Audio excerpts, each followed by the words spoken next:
isn't hard to imagine making this home, to imagine the warmth under that roof. The safety of a lively street or the calming kiss of the low sun.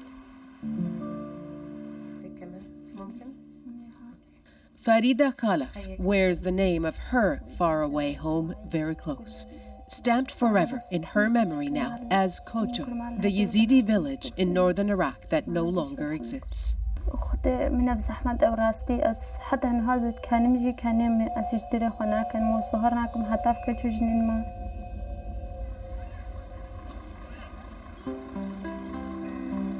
This corner of Germany is willingly embracing that pain, shining a light on a tragedy and making room for the possibility that despite its own old war wounds, it could be Farida's home too. It was a decision this state made alone. Under a special program, in about a year, officials managed to airlift more than 1,100 women and their family members from northern Iraq. Now they live in more than 20 shelters scattered right across the state.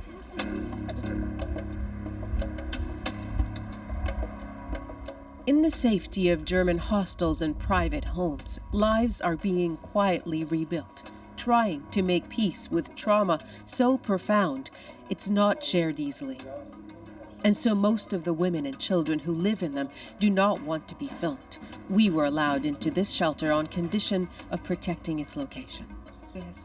20-year-old Farida Khalaf does want to talk about how the sun kept shining as she, as a teen, watched ISIS overrun her village, how she was enslaved by them, bought and sold and raped.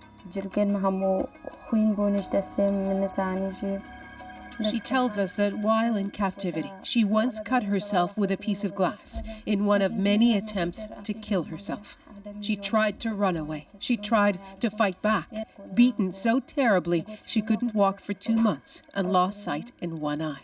يعني أما اغتساب كرن مهر كشتن تشتغنا ما كمان كرن همو مجرد برش ما عم إزديبون براستي أس مجبور مخوا قويكم لأن كان هم ما ناقو ما خوا قوينا كرو مناتشونا بعالمي ما فيك ناقو. She's incredibly stoic until she speaks of home and all the others who have suffered. أو شو ناس نكارم عن بكيرم بس ندري مساعدة يدي بقنا بلا بس في كيف بين بزحمة مدرد تيمية يا من عمي كتب بين هون ازدياج بين تلمي خلاص.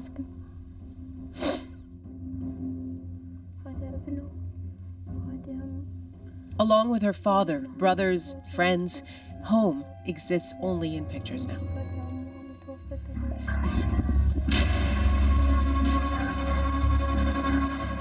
The village of Kojo is one of several in northern Iraq, the region where some 800,000 Yazidis lived. They are ethnic Kurds of a repeatedly persecuted minority who follow a religion with elements of Christianity, Islam, and Zoroastrianism. Just over 2 years ago, ISIS fighters invaded. They brand Yazidis as devil worshippers and demanded they convert. Instead, thousands of Yazidis were killed and displaced, women and girls taken away to be sold and enslaved, many still to this day. Dr. Yan Ilhan Kizilhan is a professor and trauma expert who knows the region and who interviewed 1,400 survivors. I myself documented about 60 cases that is committed suicide, the women. And we shouldn't forget they belong to a patriarchal society, the cases of honor and dishonored, and they will have not the feeling, they will not accept it by this society. What remains there are mass graves and desolate refugee camps. The UN and recently Canada declared the events acts of genocide just last year. Many months earlier, reflecting the magnitude of the need, the state of Baden-Württemberg had already dispatched an expert team, including Dr. Kizilhan, to find and bring back affected women for therapy and shelter. Michael Blume was head of the so-called Special Quota Project. I'd say it was the hardest year of my life, but also it was the most meaningful. Why was it the hardest year? Because there's huge amount of suffering to see children with no lights in their eyes, to see the women, to hear the stories again and again, and then to have to decide whom to admit. I will just keep it on that and many a night I didn't sleep very well, and I learned praying in this year. The stories are truly shocking. Over 20 months, Lamia Bashar was sold at least 6 times. Once to a man who forced her to make bombs. On her last attempt to escape, her friend stepped on a landmine and died. Lamia severely injured. In Germany, she's received therapy and surgery and was reunited with her sisters. طبعا اجبري قالك تشي تراو تشي متشي بيوز بينم جافي مشي يعني روش بروش تشي بيو قالك اجبري تشي ترا طبعا وكيف تشتي بيرام قالك عاجز راستي زل دلي خدا قالك عاجز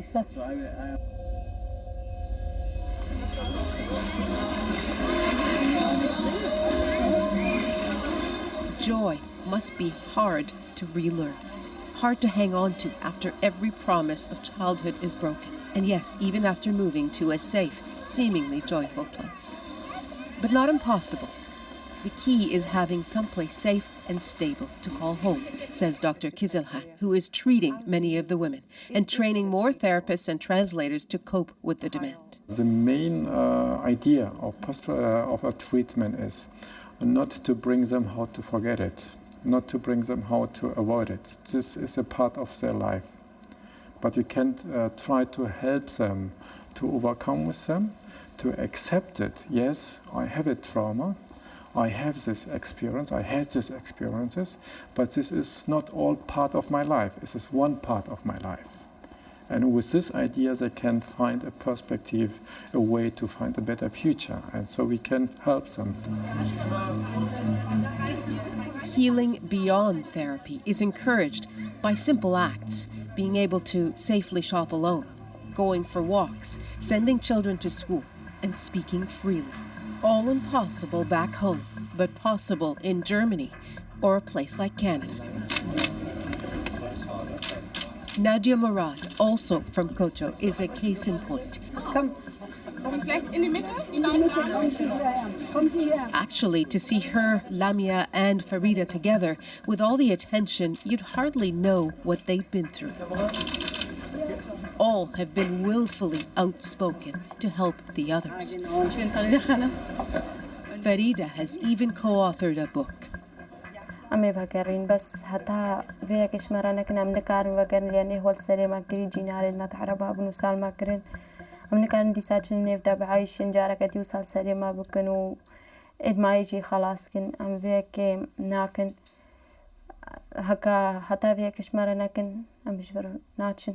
United Nations Goodwill Ambassador for the dignity of survivors of human trafficking. Nadia traveled to Canada to make her case and witnessed Parliament's unanimous vote to bring an unspecified number of Yazidi women to Canada within 4 months. Against, contre, 0, nil. That was in October, and there's been little more about the plan since. Nadia tweeted a warning against measly numbers, that victims were waiting for a serious step from Canada. وكا حددكي مازن ببين جلوي دري ازدي بمينو بيغر بمينو لينا ونداكرنو وكا جهكي مازن ببس كتشاوات جنو زاروكش دست داعش بين جهك نبيتي دبن هيكلا ومخيماتها بباب بزلام كتشاوا او جن شتي او تعداهم واللي تيكرن او زاروكش تعليمي وكا بينا حرماندن.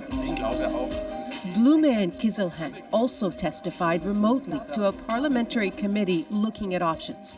Blume says his government is willing to provide Ottawa with advice. We brought 1,100 women and children 1.5 years ago, and we don't have a single case of suicide. So they're all alive. Some are struggling. Some will return to Iraq. That's okay. But all of them are alive. And some of them, if they would have stayed there, they wouldn't be alive anymore. And we had some cases, it was a matter of weeks. They were near death, and now they are flourishing. Back in her adopted home, it is a big day for Nadia Murad, for all the young Yazidi women who have put themselves forward despite the risks. Manchmal habe ich Gott gefragt, warum mich nicht aussterben ließ, wie. It is a question they all live with. Hätten sie uns nicht die Sicherheit und Unterstützung gegeben, wie hätten wir sprechen können? Und wer hätte uns erhört? Wer hätte unsere Stimmen gehört? She also thanked those who risked their lives to save theirs. Im Namen aller Opfer des Terrors und aller 1000 Frauen und Kinder, die Sie in Sicherheit gebracht haben, danke ich Ihnen aus tiefstem Herzen.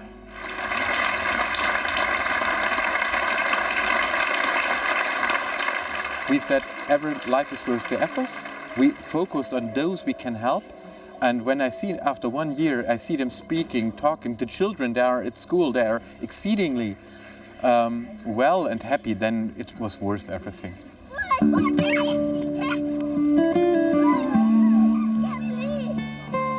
Homes old and new could not be more different. In the relative safety here, it isn't hard to imagine the possibilities. Nala Ayed, CBC News, Stuttgart, Germany.